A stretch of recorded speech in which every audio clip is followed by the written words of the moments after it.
आप सब लोगों का बहुत बहुत स्वागत है। आज से एक नई राजनीतिक पारी की शुरुआत हो रही है। बिहार भर के पार्टी के साथी जनता दल यूनाइटेड के तमाम साथी, चाहे बड़े नेता हों या साधारण पंचायत स्तर का कार्यकर्ता, दो चार अपवादों को छोड़कर सारे लोग अपनी चिंता व्यक्त कर रहे थे। उनके मन में जो परेशानी थी उसको बता रहे थे, कभी टेलीफोन से, कभी मिलकर, कभी गांव में हम जाते थे। तब आम जनता के बीच भी इस दौरान जब जब जाने का मौका मिला, एक क्रॉस कास्ट लाइन सब लोगों ने एक विशेष चिंता से मुझको लगातार अवगत कराया। और तभी अपने साथ के नेताओं से, साथियों से मैंने परामर्श किया कि आखिर इतनी बेचैनी है पार्टी के साथियों के मन में, आम जनता के मन में, तो ऐसी परिस्थिति में हम लोगों को क्या करना चाहिए। तो उसी के उपरांत यह तय हुआ कि वैसे पार्टी के साथियों को, चुने हुए साथियों को पटना बुलाया जाए और उनसे विमर्श किया जाए कि क्या करना है। तो 2 दिन तक उनसे विमर्श हुआ।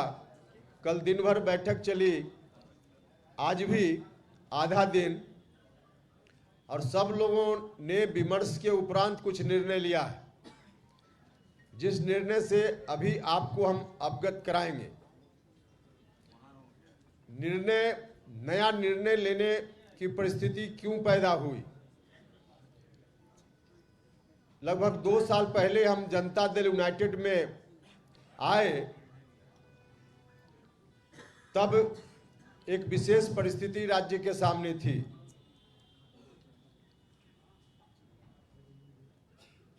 नीतीश कुमार जी के ऊपर जिस विरासत को संभालने की जवाबदेही बिहार की जनता ने 2005 में मुकम्मल तौर पे दी, उसके पहले जननायक कर्पूरी ठाकुर जी के निधन के बाद जननायक की वह विरासत, उसको संभालने की जवाबदेही बिहार के लोगों ने श्रीमान लालू प्रसाद यादव जी के ऊपर दी थी। लालू जी को बहुत बड़ा समर्थन मिला। उस विरासत को संभालने की जवाबदेही उनके ऊपर आई। जनता ने उसके अनुकूल उनको ताकत भी दी, सत्ता में आए। लेकिन कुछ ही दिनों के बाद, शुरुआती दौर में तो निश्चित रूप से लालू जी ने भी जनता की भावना का ख्याल रखा और जननायक कर्पूरी ठाकुर जी की जो विरासत उनके हाथ में गई थी, उसके अनुरूप कुछ कदम उठाए। लेकिन बाद के दिनों में उनमें भटकाव आ गया। जितना बड़ा समर्थन उनको जनता का मिला था, उस समर्थन का इस्तेमाल 2 तरीके से किया जा सकता था। एक, उस समर्थन से मिली हुई ताकत का इस्तेमाल जनता के लिए हो सकता था। समाज की अंतिम पंक्ति में खड़ा व्यक्ति, उसको समाज की मुख्य धारा में जोड़कर एक समरस समाज बनाने की परिकल्पना जो समाजवादियों ने कभी की, उसी परिकल्पना को जननायक कर्पूरी ठाकुर जी आगे ले जाना चाहते थे। यही उनकी विरासत थी। और यही अपेक्षा लालू जी से भी थी कि लालू जी इसी रूप में जनता से जो ताकत उनको मिली है, आशीर्वाद मिला है, उसका इस्तेमाल करेंगे। लेकिन बाद में चलकर भटकाव उनके अंदर आ गया। अब इस समर्थन का इस्तेमाल उस रूप में नहीं करके, उस ताकत का इस्तेमाल नहीं करते हुए, शुरुआती दिनों को छोड़कर बाद के दिनों में लालू जी ने अपने परिवार के हित में काम करना शुरू कर दिया, जिसका खामियाजा उनको अभी तक भुगतना भी पड़ रहा है। खैर वह विषय अलग है। लेकिन वहाँ से फिर नीतीश कुमार जी के ऊपर उस विरासत को चलाने की जवाबदेही बिहार की जनता ने सौंपी। 2005 के पहले 10-12 साल तक संघर्ष हुआ। 1994 में समता पार्टी बनी। जॉर्ज फर्नांडिस साहब के आशीर्वाद से नीतीश कुमार जी उस पार्टी के बिहार में मुखिया बने और फिर संघर्ष का दौर चल पड़ा। उस वक्त जो बिहार चल रहा था, जल रहा था बिहार, झुलस रहा था बिहार, जनता तंग थी, तबाह थी, परेशान थी। उस स्थिति से बिहार को बाहर लाने के लिए 10-12 वर्षों तक संघर्ष चला नीतीश जी के नेतृत्व में। और तब बिहार के लोगों ने नीतीश जी को आशीर्वाद दिया, नीतीश जी को ताकत दी। हम सब लोग भी उनके साथ संघर्ष के दौर में रहे। अब 2005 के बाद जननायक कर्पूरी ठाकुर जी की वही विरासत नीतीश जी के जिम्मे आ गई। नीतीश जी ने उस विरासत को आगे बढ़ाने का काम अपने शासन काल के दौरान बहुत ही अच्छे तरीके से किया। इस बात के लिए मैं नीतीश कुमार जी का हृदय से धन्यवाद भी करता हूं। बिहार को उस खौफनाक मंजर से बाहर लगाने में उन्होंने पूरी ताकत लगा दी। बिहार बाहर आया, हर तरह से लोगों के बीच अमन, चैन, शांति कायम हुई। बिहार डेवलपमेंट की ओर बढ़ चला। तो बहुत ही अच्छा काम मुख्यमंत्री जी ने किया। लेकिन जो कहा जाता है कि अंत भला तो सब भला, और अंत में अगर भला नहीं तो कुछ नहीं भला, तो बहुत ही अच्छा नीतीश कुमार जी ने किया। लेकिन बाद में अंत में आकर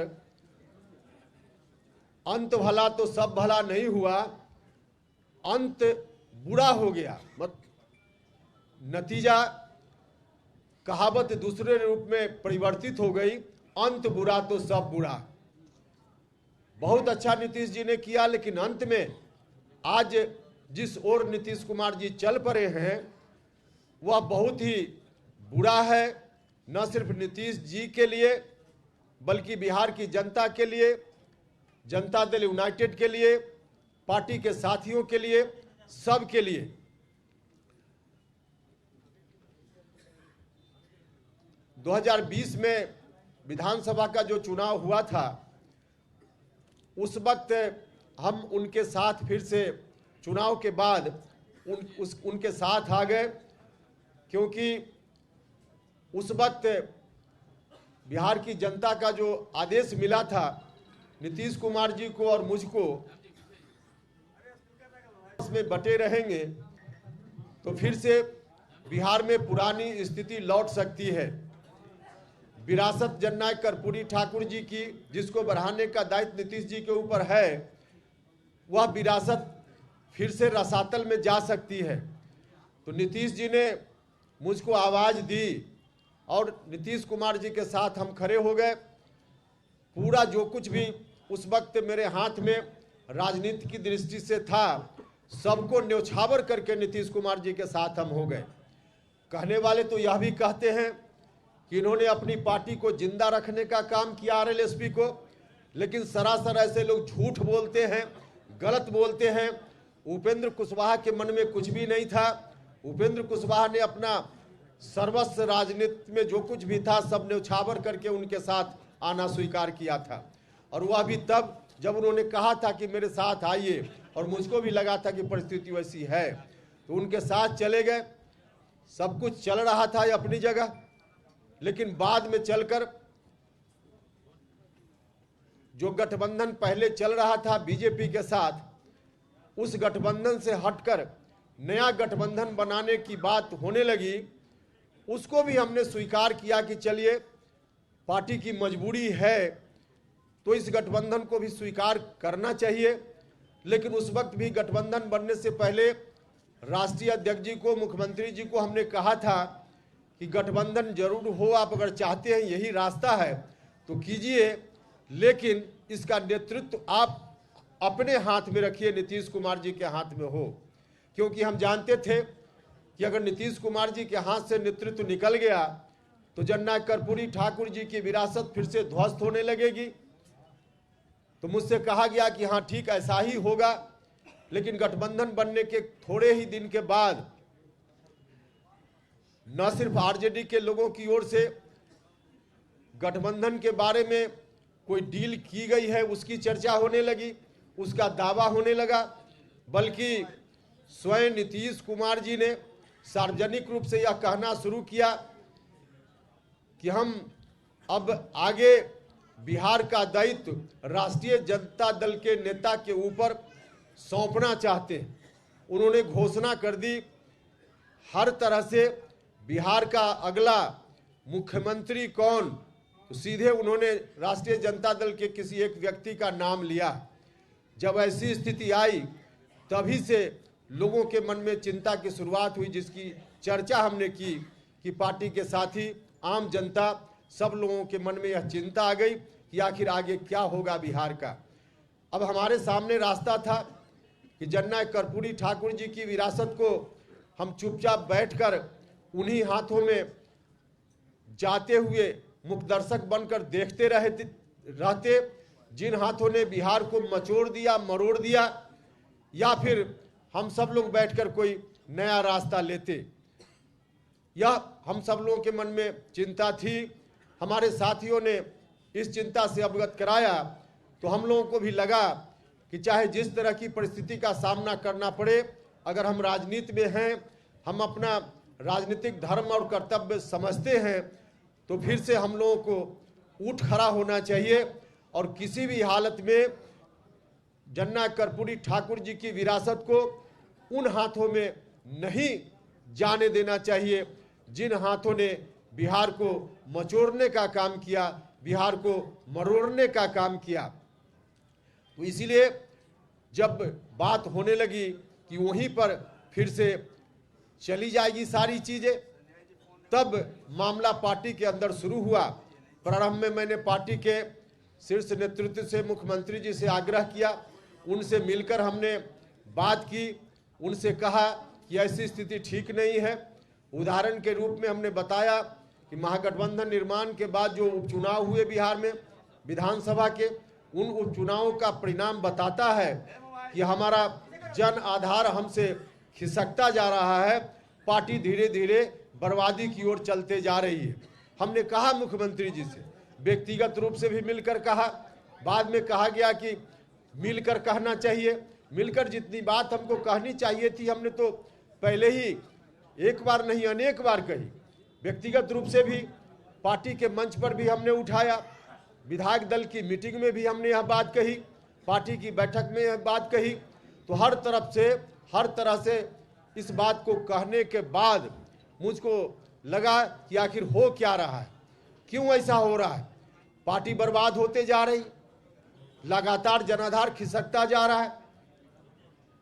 और उस वक्त जब हमने इस तरह के सवाल को उठाना शुरू किया तो मुख्यमंत्री जी ने कहा कि जहां जाना हो उपेंद्र कुशवाहा चला जाए। हमने उस दिन कहा था कि उपेंद्र कुशवाहा ऐसे नहीं जाएगा, हिस्सा लेकर जाएगा, आप लोगों को याद होगा। लेकिन तब हम हिस्सा की बात करते थे। अब तो इस निष्कर्ष पर हम लोग पहुंचे हैं कि हिस्सा किस बात का मुख्यमंत्री जी से हम मांगे। अब मुख्यमंत्री जी के पास है क्या कि हम उसका हिस्सा मांगे। मुख्यमंत्री जी ने सारी चीज अब गिरवी रख देने का काम किया है। जो बाप दादे की संपत्ति, राजनीतिक संपत्ति, जिसकी बात हमने की थी कि हम उसमें हिस्सा चाहते हैं, अब हम आज महसूस कर रहे हैं कि हम हिस्सा जो मांग रहे हैं, अब नीतीश जी के हाथ में तो वह जायदाद, राजनीतिक जायदाद है ही नहीं। नीतीश जी ने गिरवी रख देने का काम किया, बंधक रख देने का काम किया, और बंधक उन हाथों में रखने का काम किया जिन हाथों ने किस तरह से बिहार को बर्बाद करने का काम किया। तो वहां बंधक ही जब पूरी जायदाद नीतीश जी ने रख दी तो हम हिस्सा कहां मांगे।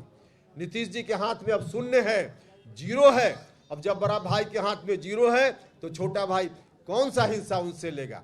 अब हिस्सा मांगने की बात उनसे नहीं कर रहे, क्योंकि हिस्सा तब हम मांगते जब उनके हाथ में होता। आज कुछ है ही नहीं।